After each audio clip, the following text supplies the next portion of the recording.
આપણી સાથે છે ધૃતિ પ્રજાપતિ. ચાલો એમના મમ્મી પપ્પાને થોડાક સવાલો પૂછીએ.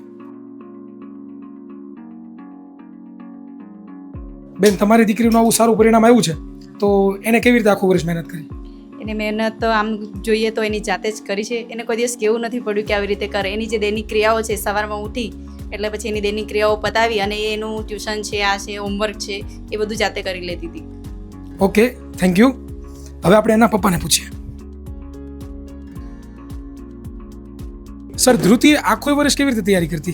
ધૃતિ શરૂઆતથી જ ટોપર બેચમાં જોડાયેલી હતી અને વિદ્યાકુલના ક્લાસ કન્ટિન્યુ જોતી હતી અને એને વિદ્યાકુલના જે વિડીયો જોઈ અને એને તૈયારી કરી છે બધી જ. હવે આપણે એમના દાદાને પૂછીએ. દાદા, દીકરી કેવી રીતે આખું વર્ષ તૈયારી કરી ત્યારે ટોપર બની? ધૃતિને ગણિત વિજ્ઞાનમાં કોઈ પ્રશ્ન નહીં આવડતો તો હું એને સોલ્યુશન કરાવતો અને જો એનાથી કંઈ એમ લાગતી ટફ લાગતી તો વિદ્યાકુલના ક્લાસમાંથી થોડું ઘણું શીખી લેતી અને તૈયારી એ રીતે કરાવતા અમે. અરે વાહ, સરસ.